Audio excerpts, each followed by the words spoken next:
Okay, welcome to Guest of the Year. I'm the host. My name's Mike.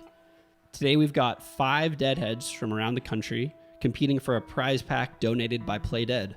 Thank you to Play Dead.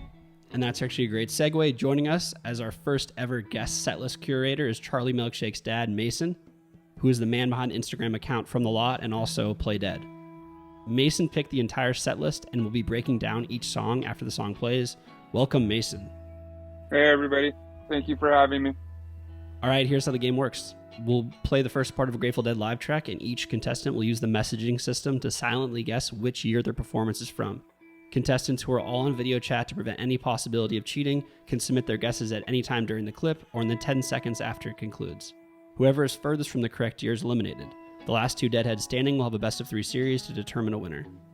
We've got our returning champion Smego here with us, and we'll meet the rest of the Deadheads in a moment, but first, let's hear the first song. Without further ado, The Grateful Dead.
All right, the guesses are in. Going Down the Road Feeling Bad at Golden Gate Park on September 28th, 1975.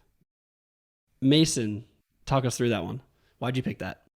Okay, few things, right? When we first started talking, you challenged me, no repeats. You've done 11 episodes. So, whatever, like, span of 500 plus songs. But when you're trying to play a game, you can take 200 right off the top, right? Because they only got played once, or they only got played, within the 2-year time span or something. So it eliminates it, right? Then for me, like, usually my go-to was like 69 is probably my favorite year to like 73. So then I tried to like challenge myself personally and do stuff that's like maybe out of my comfort zone or my go-to.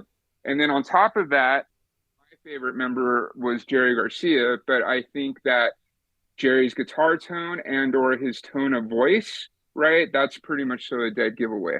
So then I tried to get away from that as well.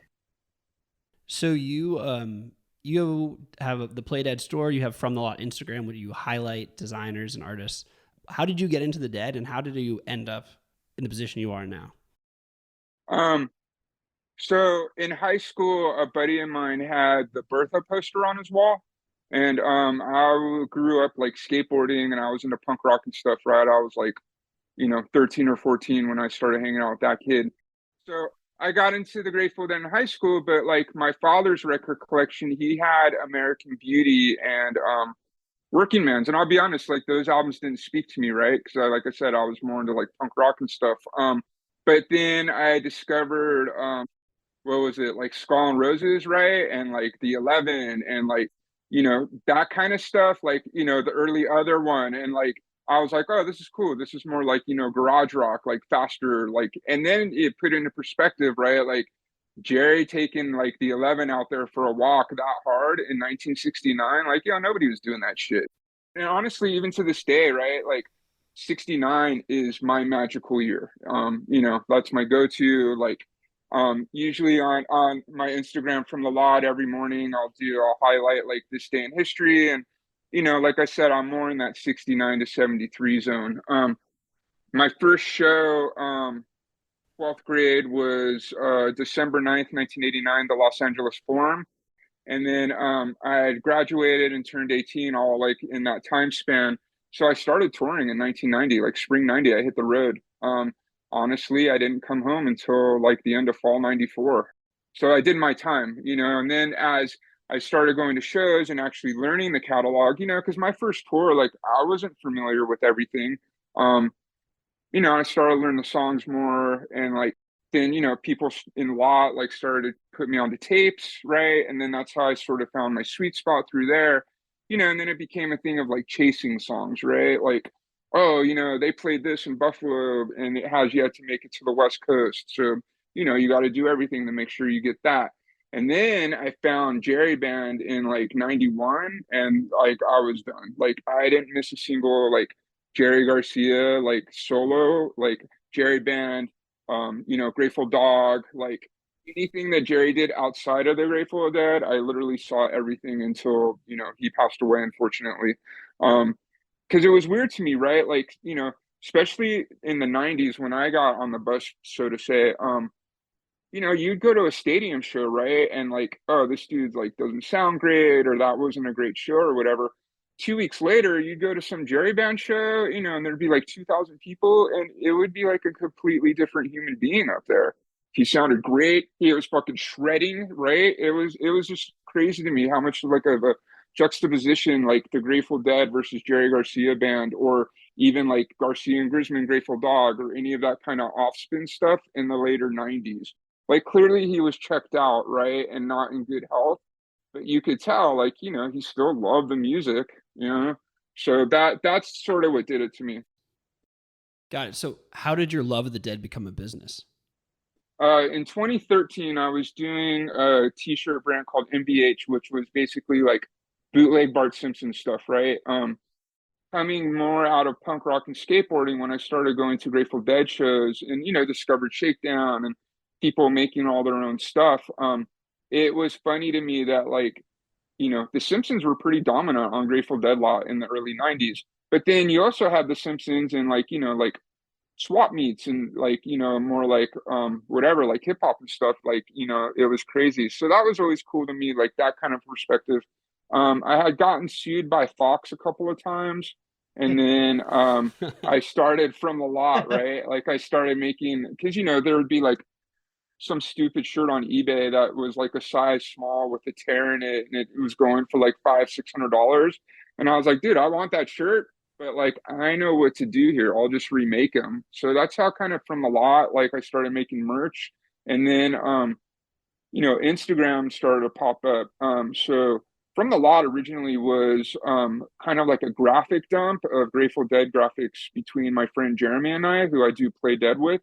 Um, and that was like early January 2015. Like next week is actually the 8-year anniversary. And then, like Fare Thee Well came around and we did a couple shirts for that. And then Dead and Co got announced. And then, yeah, it just sort of like caught on. It was like really good timing, right? Like right time, right spot. And then in 2018, we were approached by Rhino to actually sign a license. So now both From the Lot and Play Dead have official licenses with the Grateful Dead.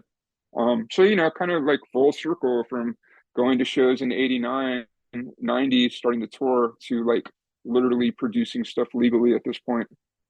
So yeah, it's cool. It's been cool. It's fun. Yeah. Thanks, Mason. Okay, so we had one person get it exactly. Larry nailed 1975. Larry is 59 and he's from Cranberry, New Jersey. Larry, how'd you figure that one out? So how I diagnosed that was a lot of what Mason said. Jerry was my favorite guy in the band. And obviously, and I play guitar. And if I can, I'd like to plug my band out of New Jersey, the American Beauty Band. Oh, love it. What kind of stuff do you guys play? I like 85, 90% Dead, a little bit of Dylan, a little bit of band. We play in New York City at the Bitter End and smaller clubs in and around Jersey and Staten Island. Like Mason was saying, Jerry's my guy. And, he probably changed more throughout the course of the Dead in terms of guitar tone and his voice and his phrasing. So obviously the first thing I'm looking for is guitar tone and sound. But the reason I got 75 is that there was a very short window where Keith played Fender Rhodes. And it was the 75 shows with sometimes it was a little bit with the Lesh and Lagan, I think, but it sounded like it could have been 74, could have been 75, could have been 76. But then I was able to come down to 75 because it sounded like the Tiger. It did not sound like the Travis Bean. Very, very impressive. How'd you get into the Dead, Larry? I another plug. I went to a summer camp in upstate New York called Camp Baco, in Minerva, New York, and I went there from 1974 to 1984. At the time when I started my first, I was heavy into heavy rock. So my initial musical loves were Led Zeppelin. I'll admit that I was into Kiss too, being rigorously honest. I had my Kiss and my Aerosmith moments. And Camp was 85% Deadheads, and everybody else was either into that and Springsteen and Bob Marley, or heavy into Springsteen. And my first show was 9/2/78 at the Meadowlands before they went to Egypt. And I wanted to go as a 15-year-old the year before to Englishtown was my first desired show. But my very repressive parents said, no, you're not going there. But the 15 of my friends and I went to that show in Giant Stadium. So I guess they eased up a little bit. And I saw them then. I remember them broadcasting live from the Cap Theater in 78 in November of that year. I saw 1/8/79 at the Garden and then 1/10/79 at Nassau Coliseum. I had just bought Live Dead, and I was off to the races. I went to college in upstate New York in Albany, so I was able to hit Springfield, New Haven, Hartford, Worcester, Utica, Glens Falls, Rochester, Syracuse. But I did eventually do some schooling. I am a grateful dentist. During my school years from 82 to 88, when I was paying more attention to school, I would do a couple of shows on tour, but not do like every show. And then we moved back from Boston to New York, and then it was 8 nights at the Garden, let's go. So when it was geographically convenient and worked with work, I was able to do a lot. I also saw them about 240 times. I don't have all my stubs, so my count is a little bit off, but more than any other music, it just speaks to me. It fills my soul. I love the Fish guys musically, but they don't have the songs. It's Hunter. And just the thing I love the most about the Dead is how they changed from hardcore, heavy, crazy, outside the loop jamming of 67, 68, 69, breaking it down to acoustic wooden music like American Beauty, and how they changed and morphed through the years. And then most particularly the fact that they're really Americana, because there's jazz, there's bluegrass, there's Chuck Berry rock and roll. There's a little bit of every kind of musical idiom in their music. Wow. Great breakdown, Larry. So as a dentist, Let's get back to this dentist talk, Larry. Go ahead. As a dentist, does it offend you personally when you see the nitrous mafia around the parking lot? Like, no. Yeah, I'm actually sober a couple of years, and I had more than my share. But for me, nitrous was and is still around. I use it in my office. I had lots of friends who said, "LB, bring a tank. We'll make some bread." and I never did, because not worth your license. Right, 100% correct, Kim. License. I'm a psychologist. There are certain things that are not worth your license. I'm a little more offended by how aggressive those guys are, and I've seen some and their pretty gas sucks. Yeah, I've seen some pretty nasty head stomping, particularly in Philly, where they get to be very, very hardcore and kind of. They're very territorial, and it's really kind of it's not my way of the Grateful Dead. Larry, you're on to the next round.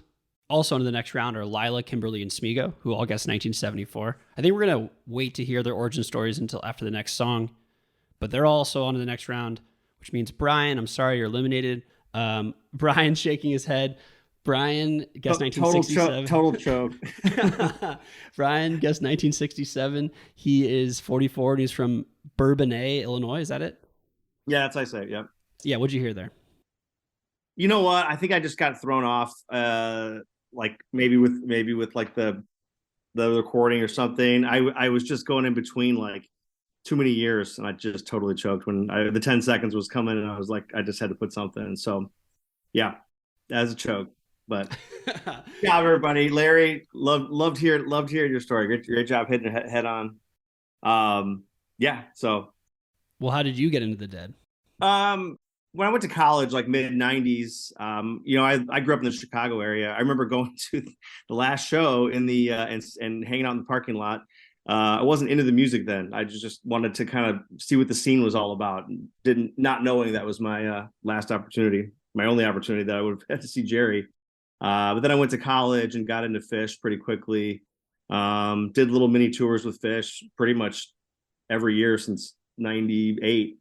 So I got into them, and then I thought it was so cool, going to Phish shows, and early on, and there'd be people with tapes, like giving you tapes of the Dead, and I was just like, and I hadn't really listened to them much, just a little bit, but like just the value of those tapes, like, were so cool to me. Like, they took the time to record them, took time to write out the whole set list on there. They're just giving them away. So then I started taking them back to my dorm room and listening to them, and then started buying Dick's picks.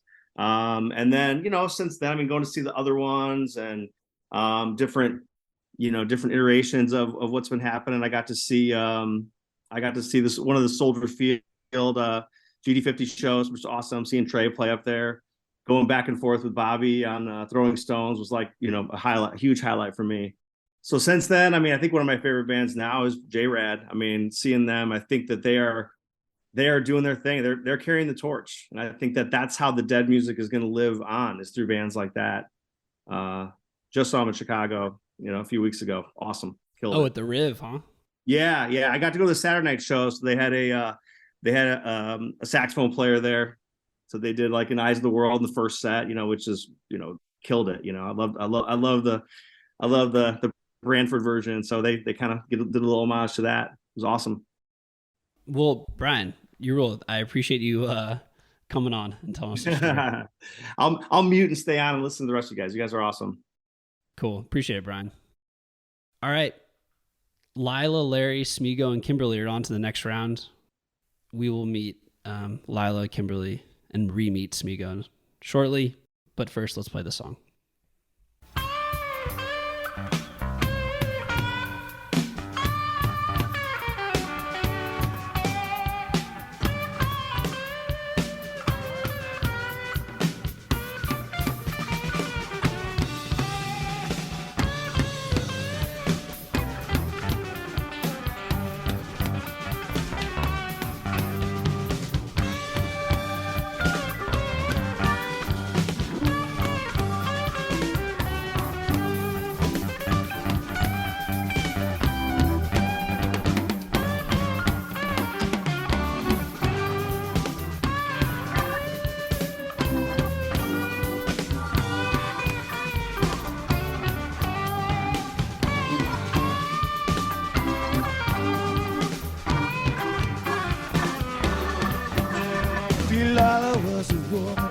fine and fair. God knows she had good look, that rose cold black hair. San Diego Samson's mine. First he saw this woman, Lord, it was mine. Till I shake out my bones, said, me, said, tell her where your string lies. If you please, spoke so kind, God knows, talk so fair. And Samson said, Lila, get off my head. You can shave my head, cleanse my hand. My strength come natural as any old man. If I had my way, if I had my way, if I had my way, I would tear this whole building down. The guesses are in. Samson and Delilah at the Henry J. Kaiser Convention Center in Oakland, California on March 1st, 1987. Mason, what appealed to you there? Why'd you pick that one? So as I was going through different years and stuff, I had a little checklist going so I wasn't repeating songs from Mike's previous shows.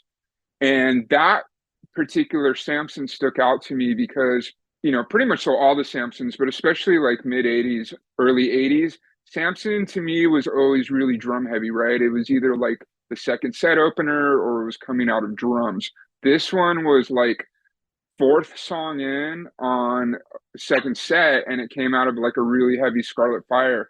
And, it was like Jerry was sort of leading the charge on that, right? Like it wasn't drum heavy on the intro, and it just kind of stuck out to me a little bit. And then it just seemed very unique, right? And not like your typical Samson. Thanks, Mason. Smego, our returning champ. Guess 1989. He was closest. He's on to the next round. Smego is 40. He's from West Branch, Michigan. Smego, how'd you figure that one out? Well, the intro to it was definitely different, right? And it kind of reminded me of New Year's Eve 76 at the Cow Palace. It has this super funky fill-led intro, not just the drums. But I knew it wasn't that. But that's immediately what I thought of. And 87 was my initial thought due to Bobby's voice. But at the end, when they were wrapping it up there and Brent's on there, it just kind of reminded me 1989 stuck out to me. So that's what I put in there. Nice work. Larry B was next closest, 1982. Larry, anything you want to add to Smego's breakdown there? I was hearing a little earlier 80, and what kind of threw me off a little was Jerry's vocal was really like clean and crisp at the end of the chorus, which kind of led me to lean earlier 80 versus later 80. Lila, great to meet you finally. You are 38 and you're from Greenville, South Carolina. You're on to the next round because you guessed 1981. What'd you hear there? Well, I don't know. I knew it was Brent. I went too early. I actually thought I was eliminated, so I'm so excited. Then going on to the next round. I feel like I don't have even close to the technical knowledge that everybody else. I listened to, like, I saw your post online and I impulsively was like, oh, I want to play. And I emailed you. And then I listened to a couple episodes and was like, oh my God, I've never, I've always listened to Grateful Dead my whole life, but I'm not one of those technical or organized people that can tell you like, oh, it's this, it's just a general, like, oh, this one sounds early or whatever. So I'm just excited to be here. Thanks for putting this on. Well, thanks for doing it, Lila. And you were on to the semifinals. How did you get into the Dead? When I was like in 5th grade, I had a guitar teacher that was into Grateful Dead and Fish. And so I, started learning songs and went out and got like American Beauty, Skeletons from the Closet, my first couple Fish CDs, and then, Dick's Picks. And I was in 5th grade when Jerry died, so I never got to see Jerry, but I've seen all the different, groups or whatever. I went to Playing in the Sand one time. I saw Phil a couple weekends ago at Christmas Jam. It was phenomenal. So anyway, that's about it. Fantastic. Well, you're on the next round, Lila. Congrats. Kimberly, you are Well, first of all, I'm sorry. You guessed 1980. You're 1 year off. I meant to say 88, and what came out was 80 because of where my fingers went, and I hit. But I'm willing to accept elimination. Oh, no. Well, Kimberly, but I did mean something... 88 instead of 80. I went and I went, oh. I'm sorry, Kimberly. Well, we have the Bad Connection redemption bracket, so I think that will qualify. So we can have you back and you can have a redemption. In the meantime, though, how'd you get into the Dead? Oh dear. It was 1983, and my mother had passed away, had been displaced and moved to a different area, and people I had known my entire life said, come see this band with me. And up until then had been pretty against Grateful Dead because I went hardcore punk rock, which is why I associated when you went punk rock. And it was, late 70s, early 80s, and just and I went to Worcester, Massachusetts in October of 1983 to see the Grateful Dead, and looked around and went, is this where everyone like me has been? Oh dear, okay. Wow. All right. And so I kind of rejected New Wave and what else was coming in the future for probably the next 2 decades, and retreated back and just started seeing shows. As many shows as I could see, as often as I could see. I was in high school and 15. And so I will say I'm a doctor now, but it took me 12 years to finish undergraduate school because I kept going on tour and stopping. And my family's like, what's going on? I'm like, going on tour. And so it kind of took off from there. How do you explain that to people who don't get it, who see like, oh my God, you're delaying being a doctor, this lucrative profession? How do you explain to them why you prefer to go on? Yeah. Okay. After Jerry's first coma in 1986, I went, oh shit. If I had graduated in 85 and went, okay, at some point I'm going to need something to fall back on. However, I have a limited amount of time.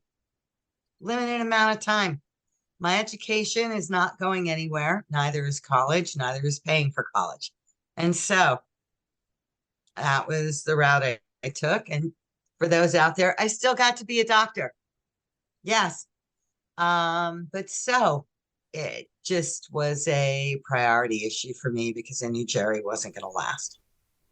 And how many shows did you end up seeing?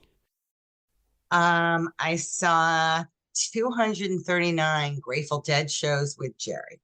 I kind of stopped counting after that. At first I was like, well, there's the other ones, and there's Further, and there's The Dead. And I was like, I'm going to kill myself with the asterisk. So I leave myself at 239. 239 is a lot of shows. Do you often or ever meet people who have been to that number of shows?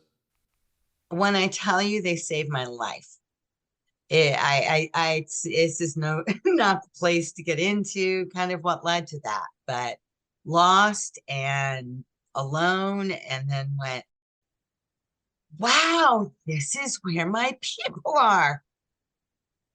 And that was it. That's belonging, a sense of belonging. And as I did belong.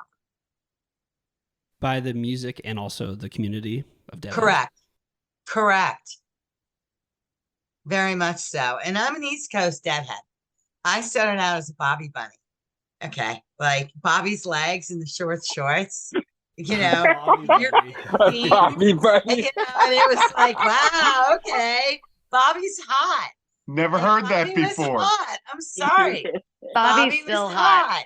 Anyone listening is going to go, that's Kim. I was a Bobby Bunny. And then I left for college as quickly as I could to get away from my family and went west. And eventually ended up in Berkeley because I figured I would see Jerry in the grocery store somewhere. Needed to be close to it and got to see him. And I can't tell you how many times at Wolfgang's, and at Stone in San Francisco. Just like I said, I dove in, but once I got to the West Coast, it became much more about Jerry. Not so much Jerry himself, but his piece of the music versus kind of there's rhythm guitar versus lead guitar. It's just very different. That here is not the place or the time for this in-depth conversation, but it's complex but full and wonderful, and they saved my life. And yeah. Thank you so much, Kimberly. Really appreciate you being here. Yeah, you're welcome. I'm going to listen. Great. Lila, Larry, and Smego are going on to the next round. There's only 2 spots in the best of 3 series to determine the winner of the Play Dead prize pack. Thank you again to Play Dead for donating it. Let's play the song.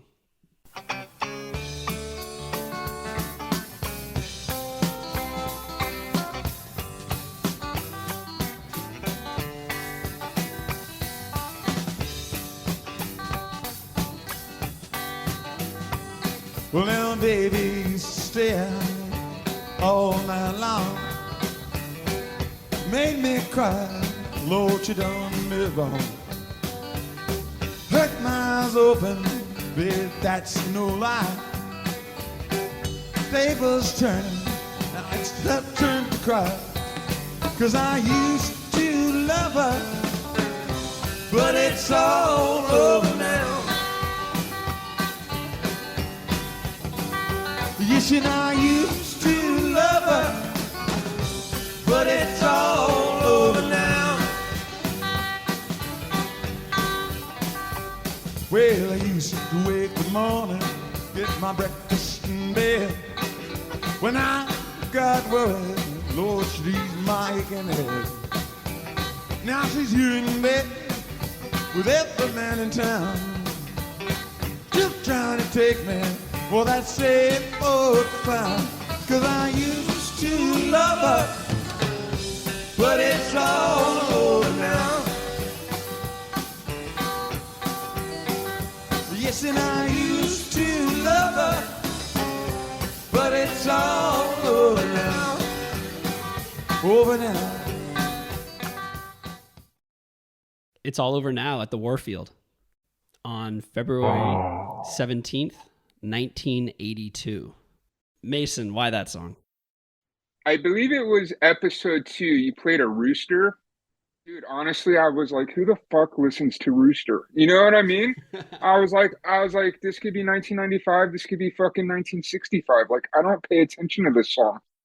But the person, I don't remember the person's name who got it, but their description, which really like keyed me into your show, and this show started making me listen to the Grateful Dead differently. And keep in mind, man, like I started going to shows in 1989, right? Like, so this whole time I've been listening to the band one particular way, you know? And the guy was like, oh yeah, well, you know, Bobby's Tone and like the Silver ERS and blah, blah, blah. I was like, dude, I couldn't name one of Bobby's guitars to save my life, you know, because I just don't pay attention to them. So as I was starting to pick out stuff for you and for this episode, you know, look at It's All Over Now as I would a Rooster, right? Like that's a filler song in my opinion. You know what I mean? Like yeah, cool, it's a rad song, like whatever, but A, it was played a shitload, and B, like, are you really paying attention to It's All Over Now when it's on? You know, like you're talking to your buddy, you're smoking a joint, you're going to the bathroom, you're grabbing a beer, you know what I mean? It's usually like what, like fourth or fifth in the first set. So, you know, you're already warmed up and it's time to go like take a piss or something. You know what I mean? Like that's kind of how I got there. And then when I actually was like paying attention to it and like looked at where it lied in the set and it was like 82, and I'm not super 80s person. It also like Jerry's very clean, right? He's just strumming. Like you like Jerry's not really present in this version.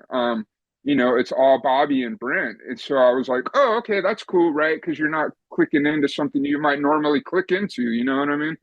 But yeah, that's the thing, right? Like, that's one of the reasons why I picked this, because it was like, this is like weird and obscure to me, right? Like whatever, like, you know, I'd rather talk about Dark Star for like fucking 3 days. You know what I mean? Like talking about like it's all over now. Like, wait, what? Like, who? I never paid attention to this song. You know what I mean? That's why it's great for me to have different voices in the set list, because I wouldn't have chosen that either. So that's hidden. Here we are. That was a great choice. Thanks, Mason. Larry was nodding along, and he was closest at 1983. Only 1 year off. How'd you figure that out? Actually, I thought it was 82, and I was afraid to answer the same year twice in a row. But it had that early 80s feel. Jerry was super clean.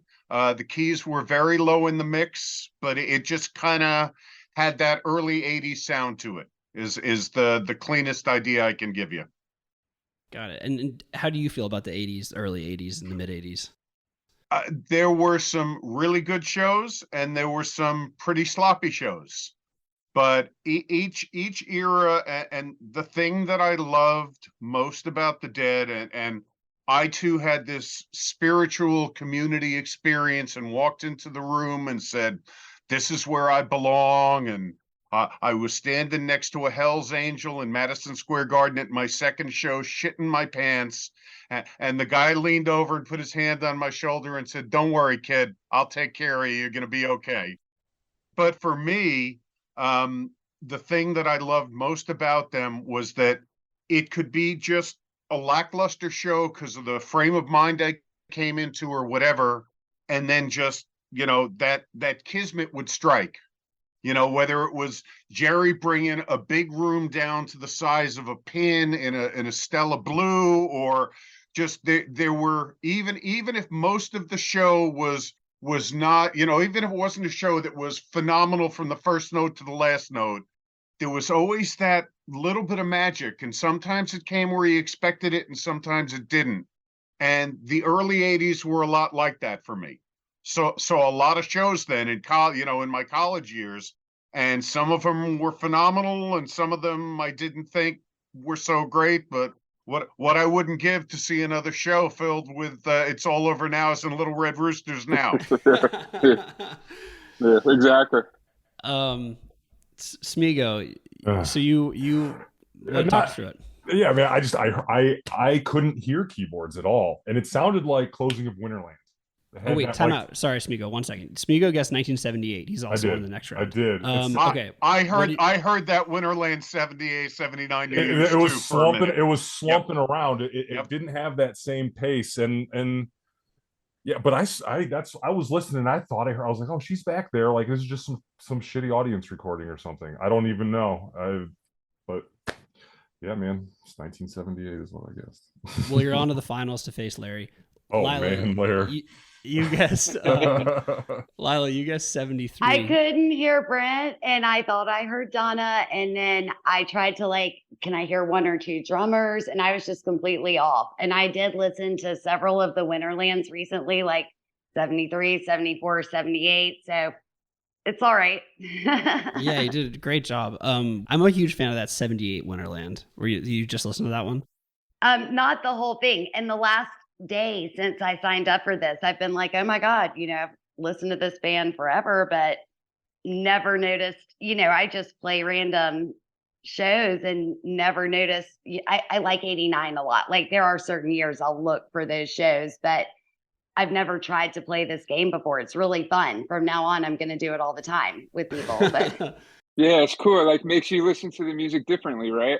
Yeah. That's what like it got me into it. I was like, whoa. And okay, it's got me asking like new questions about, oh, I want to hear this show when they went through, you know, this thing, or it's a new way to learn about them, I guess. Lila, you said you like 89. Why 89? It has like this sparkly sound to it. I feel like I know nothing about music. Like, I don't know if it's bells or what's going on with mostly, I guess it's Brent, but it's still more clean than the 90s. Lila, I love your characterization of sparkly. I feel that magic there with Brent on the keys. Thank you so much for being here. You did a great job. Yeah, thanks for letting me play. Of course. Larry and Smego, This is a heavyweight boxing match here in the finals. I had a feeling it was going to be me and you, Blair. And it gets good too. It's about to get good.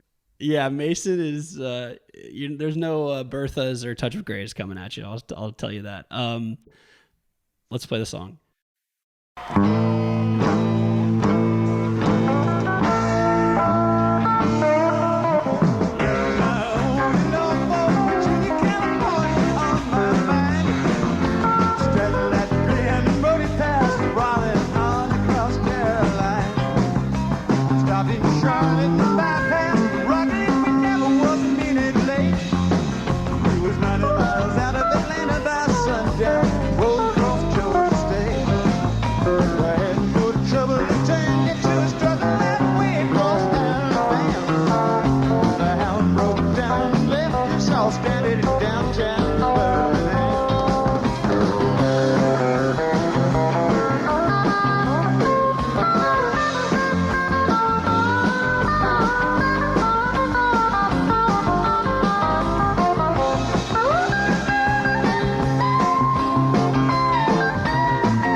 All right, the guesses are in. It was Promised Land at Arizona State University in Tempe on October 6th, 1977. Mason, why did that song appeal to you? This one threw me, man. Like, it didn't sound 77 when I first heard it, right? It was like, it sounded like Big Phil, right? This to me sounded like, this was like an 89, 90 Phil. But then Jerry, right? It sounded like a 73 Jerry to me, right? And then like the tempo, it started to like, 77, like whatever iconic year. In my opinion, 78, 79, things started to kind of like wind down a little bit. And I don't mean wind down, like, I think there was some phenomenal stuff played in 77 or 78, 79, but wind down in terms of like tempo, right? So this was definitely not the 72 Promised Land that we're used to from like the Euro 72 stuff. It started to slow a little bit, but Phil is just so big on this one. It was really like when I went back to this one probably the most on this list because I was just like, oh, this doesn't sound like 77 to me at all, and it was like I was really like happy to find this one, to be honest, and it just quite doesn't really sound like any other Promised Land, because either you're like, the 89, 90 bigger sound but everybody's on the same page, or you're early 70s and it's everybody's up tempo and on the same page. This one, it seemed like, it was like people were coming in from two different sides and met in the middle somewhere. That's why I kind of like went with this one. I know you're a Jerry guy, but when listening to the recordings, do you often also zero in on Phil? Yeah, I love Phil. Right now, Phil is probably my most favorite surviving member or living member of the original Grateful Dead. I try and go see Phil as much as possible. Fortunate on the East Coast, I get to see him like 9 times every October. Plus he always does like Bethel and some other stuff out here. Yeah, I just like Phil, right? And Phil is like, he wasn't your typical bass player, he did have that classical upbringing.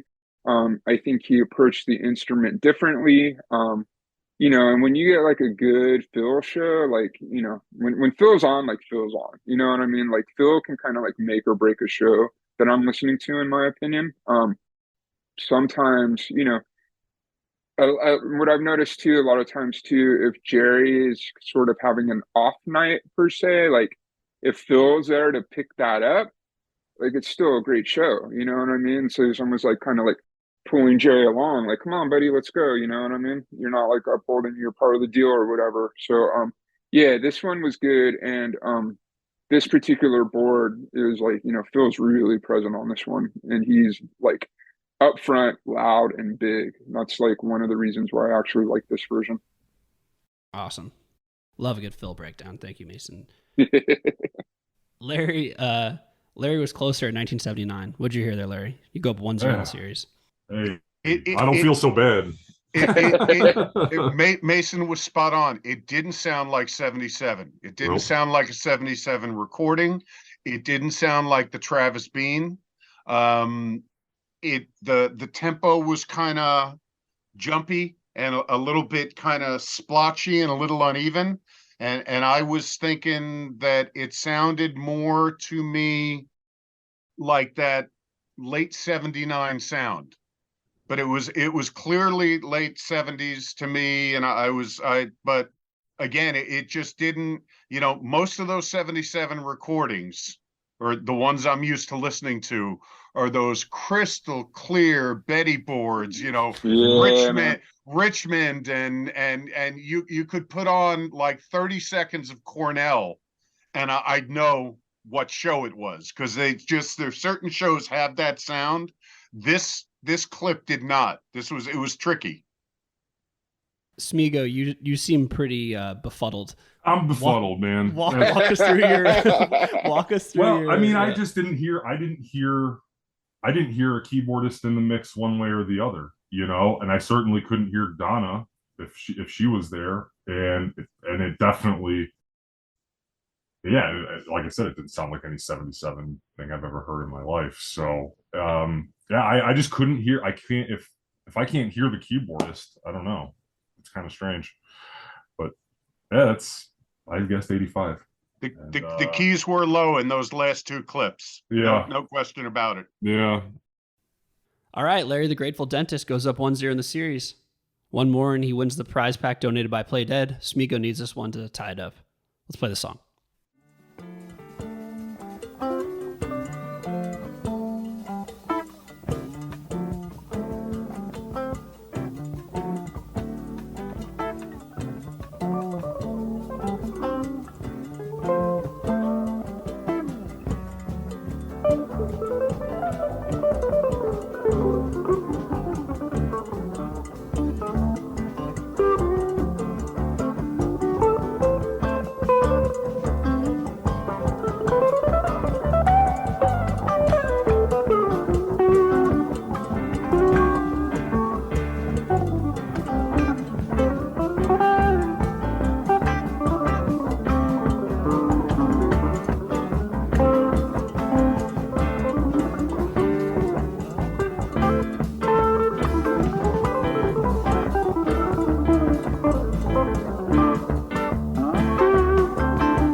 Okay. The first ever instrumental only one. Nice work, Mason. It was Supplication at Mississippi State Fairgrounds on December 19th, 1978. Mason, talk to us. As Mike, you and I were talking, being 12 episodes in now, starting to narrow down, you do have supplications, right? Bobby actually sings. The average supplication is probably around 6 minutes and some change, but Bobby doesn't really come in till like that 5 minute mark, right? So it's, pretty much so instrumental for, at least for the first 2 minutes on this show. You have slip knots, you have stuff like that. And, and talking to Mike, it was like, oh, are you ever going to go there? He does have something planned coming up, which completely blew my mind. And I kind of do feel sorry for whoever's going to be on that episode, because it's fucking, I would not want to be a contestant on that. But, so I thought this was interesting, right? Because now you're purely relying, what is Bobby doing? What does Jerry sound like? Are there two drummers? Are there key, what is, the keyboard player doing? You don't have you can't tell Jerry's tone of voice, right? You can't hear Bobby's tone of voice. You can't hear Donna per se, or, Brent's tone of voice, or whoever. So, it was fun. I was like, oh, this is like a wild card, right? Like you're purely paying attention to what people are doing. And then this one to me, it's weird, right? Like, because usually supplications coming out of Lazy Lightning and it's just a continuum. This one to me almost sounds like they just kind of started like there was no Lazy Lightning, right? Like they're just like, okay, cool, let's just start playing supplication.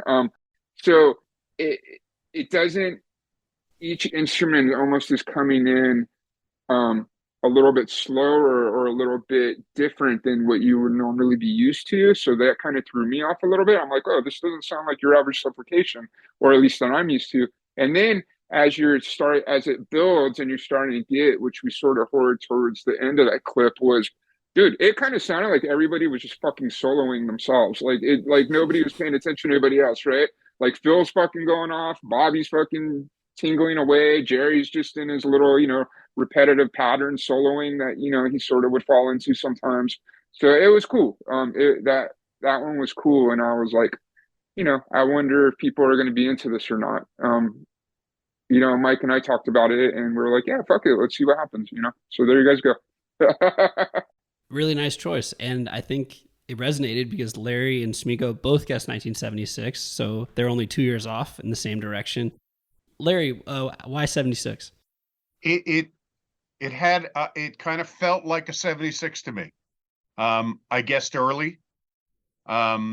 Jerry seemed to have heavy phase on the guitar, which I identified more with that era. Also, Bob's guitar, super clean, that beautiful Ibanez guitar with just the uber clean tone. And that it kind of it was tough. It was tough. And again, recording wise, almost no awareness of the keys, which might have led me a little bit later, based on what Keith might have been using, but 78 still would have been Keith. Yep. Smego, what about you? Yeah, Phil and Jerry just sounded real 76 to me, but as it kept going on, I don't know. But yeah, sounded like 76 to me. That's all I know. Sounded good. Yes, it did. It did. Larry's still up 1-0 in the series. Smego needs this one to stay alive. Let's play the song.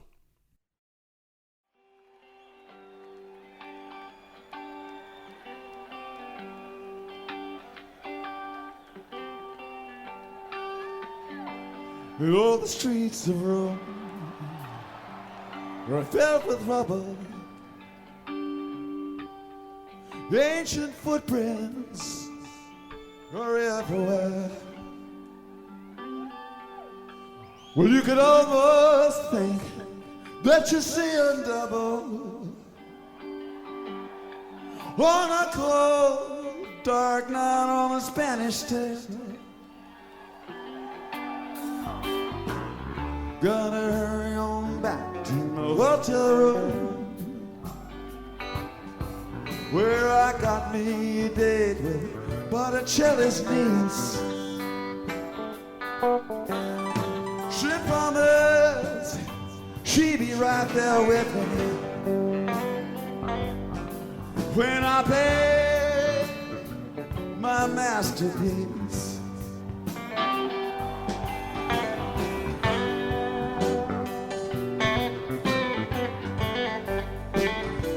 With all the hours I spent inside the Coliseum, dodging lines, yes, and wasting time. With all those mighty kings, with the jungle I can hardly stand to see them. Well, it sure has been a long, hard climb. Train wheel rolling through the back of my memory. We're out on a hilltop following a pack of wild geese. Yes, someday life will be sweet like a rhapsody when I pay my masterpiece. right, the guesses are in. When I Paint My Masterpiece at the Oakland Alameda County Coliseum on February 27th, 1990. Mason. So to me, like as we discussed earlier, right now you're starting to get into that bigger sound, but this particular version, like the band doesn't really come in until after Bobby's first verse. And then he almost kind of like comes in late on his second verse, so you get that little extra Jerry lick in there, right? Which kind of threw me off when I was first listening to it. And again, I do like Masterpiece a lot. I will go on record and say that I actually prefer Bobby's Masterpiece over Jerry's Masterpiece. And that would probably be the only thing that I would ever claim that about. But Jerry Band Masterpiece is just kind of, I think you need that little Bobby squeal in there. You know what I mean? Like, I do like Masterpiece a lot, and Masterpiece at this point, it became pretty standard, right? Like you could almost put it in that same bucket as like It's All Over Now, or even A Hell in a Bucket, or like whatever, right? Rooster, yeah, man, like a lot of plays, especially in the 90s, you know what I mean? Like it was pretty standard, like, a 3-night run, you probably heard Masterpiece like 4 times, you know what I mean? Like, so that's what I was trying to go for this one. Well, Larry and Smego both got it exactly in 1990. This heavyweight fight is living up to its billing. Smego, talk to us. I mean, just the MIDI on the voice, I don't know. It just sounded like 1990 to me. It was awesome. I'm not familiar with that one. Larry, what'd you hear? Clearly Brent. I was thinking the same thing along with the rest of you guys. Is it 91? Is it 92? And I was thinking maybe it was like 91 with Hornsby. And then there was that little Brent flourish that was just clearly Brent before Jerry's solo. And I thought, actually, I was thinking maybe it was a month later. I thought it might have been one of the Nassau shows from March of that year. All right, Larry's still up 1-0. Let's play the song.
That Would Be Something at the Shoreline Amphitheater on June 2nd, 1995.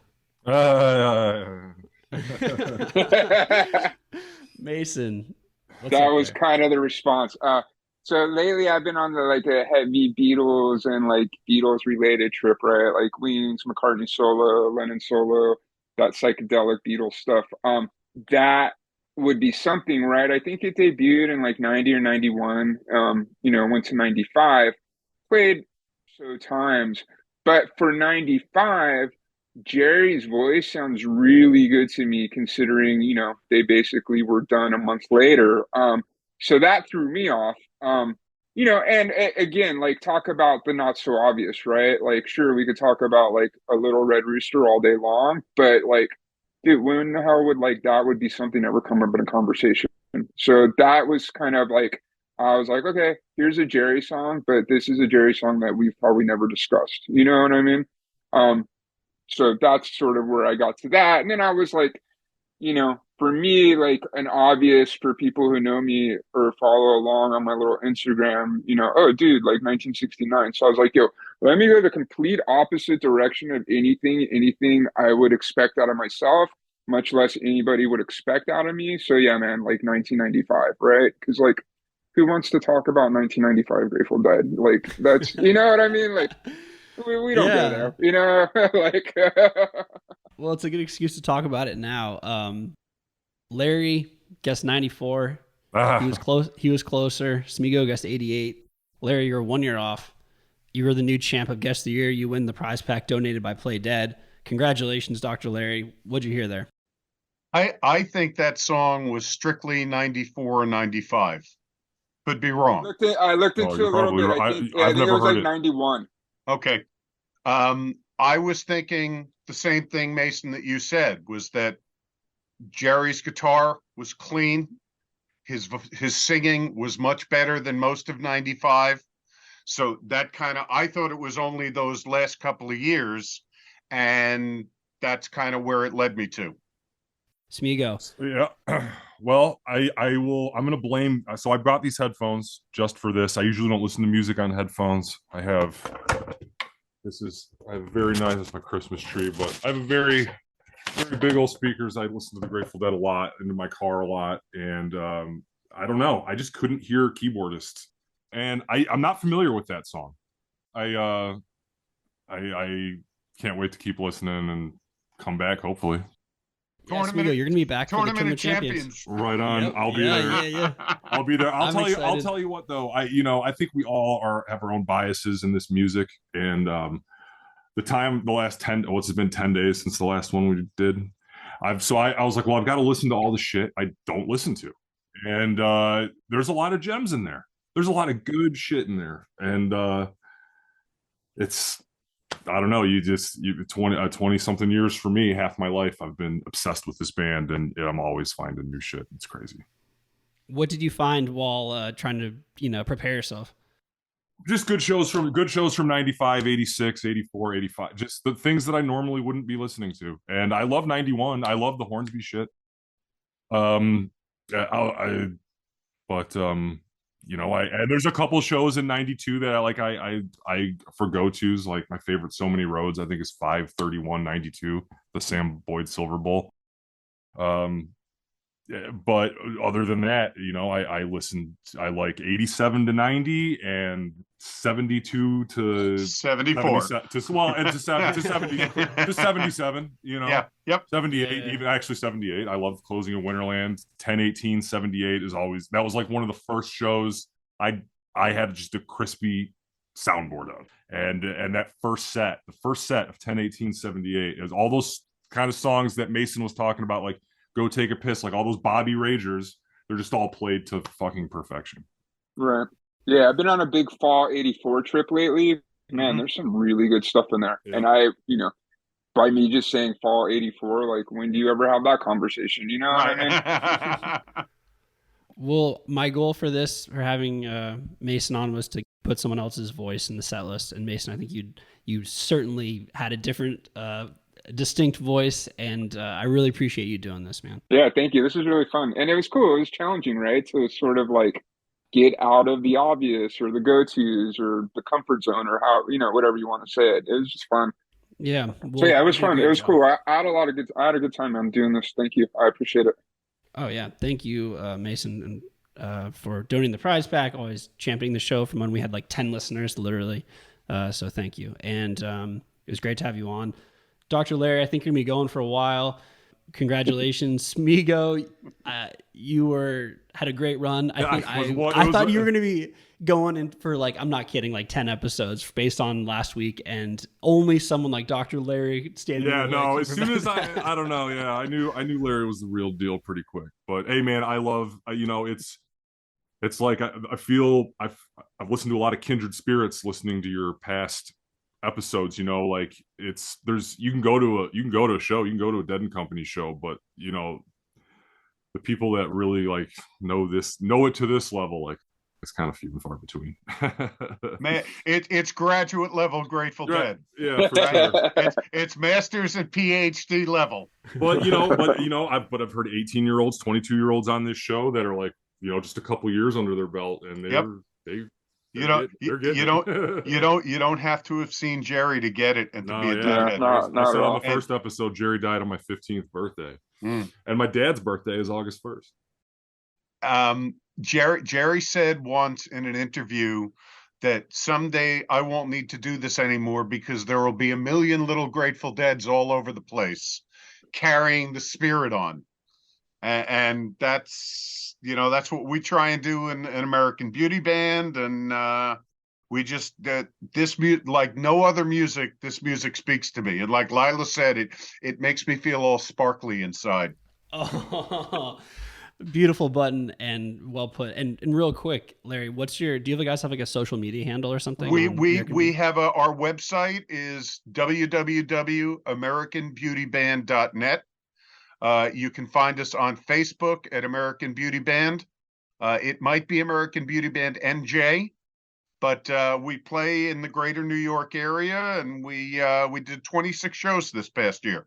And we will be closing our 2022 schedule tomorrow night at the place we've played more than anywhere else in Metuchen, New Jersey, at Haley's Harp and Pub, one of the top 10 Irish pubs in the state of New Jersey. And tomorrow night will be our 16th gig there. Do you do any live streaming your shows? We don't, but we just got up on Archive. Right on. So you can find us on Archive too. Cool. I'll be listening. And what instrument do you play, Larry? I'm the Jerry. Although we have our second guitar. We've had a number of second guitar players in our 7-year span. And the guy who is filling in our second guitar slot now is really a very worthy and complimentary and really solid player. His name is Fred Scholl.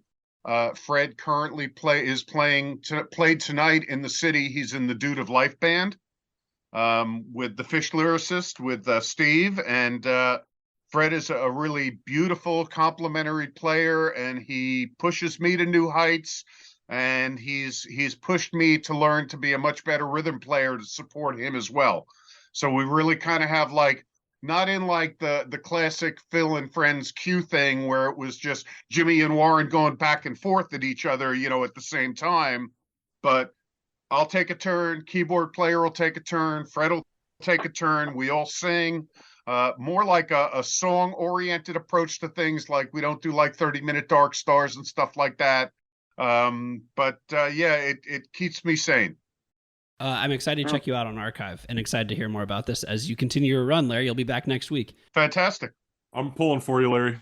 Smego, you are a very worthy adversary. And once you started sharing and talking about like what you were hearing and how you were listening, I was like, shit, this guy's going to be tough. Subscribe to Guest of the Year on Apple Podcasts and Spotify for show updates. Follow us at Guest of the Year Show on Instagram. And if you want to be a contestant on the show, sponsor the show, or make comments, ask questions, email us at guestoftheyearshow@gmail.com. Shout out to Dylan, who's drawn the posters at 30,000 feet. Thank you again to Play Dead and our very own Mason for sponsoring the show, donating the prize pack, and also for co-hosting with me and curating the set list. Thank you so much for listening. Thanks to the amazing tapers whose recordings made the show possible. Congratulations to our new winner, the Grateful Dentist, Dr. Larry, and to other contestants. Thanks so much for playing. And remember, it's all one song anyways. And I bid you good night, good night, good night. And I bid you good night, good night, good night.